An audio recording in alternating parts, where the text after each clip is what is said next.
Hey guys, I want to show you a warm-up routine that you can do before you go running. Now this is a general routine that should work for anyone, no matter if you have ailments or you're feeling great. This would still benefit you before you go on any type of a run. Now for some of you that have specific ailments like the bottom of your feet hurt, or your knees hurt, or some other thing, your back, you may want to do more mobility drills for those particular areas to help prevent the pain while you're running. So, without further ado, let's get into this short mobility routine. It should take less than 5 minutes to complete, and it'll be worth your time. So, first off, is we're just going to do a little bit of jumping, getting some joint compressions, my ankles, my knees, my hips, my spine. It's helping release synovial fluid, which is your joint fluid, helps get it moving before you go for that run and start bouncing, hopefully not on the pavement. I would rather have you run on dirt or grass where you're doing less, basically less compacting pressure onto those joints. So about 25 times, warm up those joints. It's like jumping on a trampoline. The balls of your feet there. All right, that's perfect. Okay, now we're going to go into a reverse lunge. And not just any reverse lunge, but we're going to do a twist. And mobilize your spine before you go for a run. This is good. I'm activating my glutes before I run as well with this movement, which is really good. But that twist makes it way more functional. And then I'm rotating my spine and getting some good spine mobility before I go for this run. I do it about 10 times on each side. Again, I'm just mobilizing myself before I get out there and go for my run. All right, perfect. Next thing is we're going to mobilize the hips.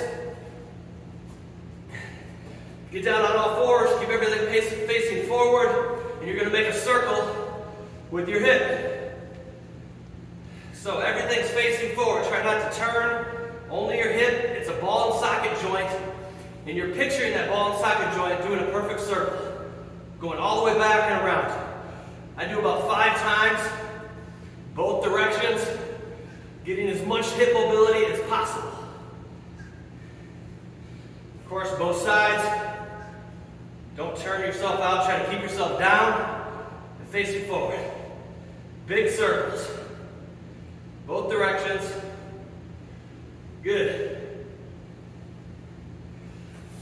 All right, great. We got our hips mobilized. Now we're going to go for our ankles. You could do this on a step, the end of a treadmill, anywhere. You could do this on a curb if you were outside. Get to the balls of your feet there and drop your heels down, and you're going to go for a stretch for about 30 seconds to a minute.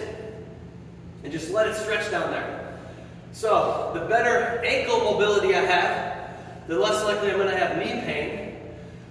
The better hip mobility I have, the less likely I am going to have back pain. So I have to mobilize my ankles and my hips. Whether you're running or not, these are very important joints to stay mobilized and to keep flexible going through their full range of motion. Because our shoulders, typically from reaching and moving, they get better range of motion.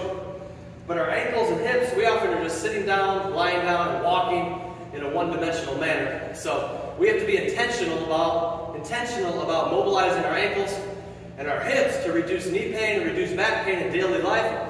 But especially if you're about to go for a run, you'll be thankful.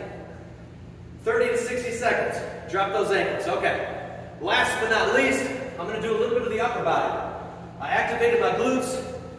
I mobilized my joints. Now I want to get to my upper body, and we're going to do the band pull apart to activate your upper back. I did a video on this one. The reason I want to do this is I want to train my upper back muscles and my shoulder blades to be pulled back, especially during my run. I don't want to have poor posture while I'm running because the body is a whole chain. So if I have poor posture up top, it's going to affect my lower parts as well. It kind of puts things out of whack. So if I can train my shoulders to get back, then during my run, I can more easily run with good posture because I've just kind of created some muscle memory and activated those back muscles to pull them back before I go for this run. So now, and I would do this about 25 times, 20 to 25 times, band pull aparts. Now when I run, I'm going to be more pulled back into this backward state rather than forward, which is going to help everything else stay in line. I'm all mobilized. You're all mobilized. You can have a pain-free run. Enjoy, guys. I hope that helps.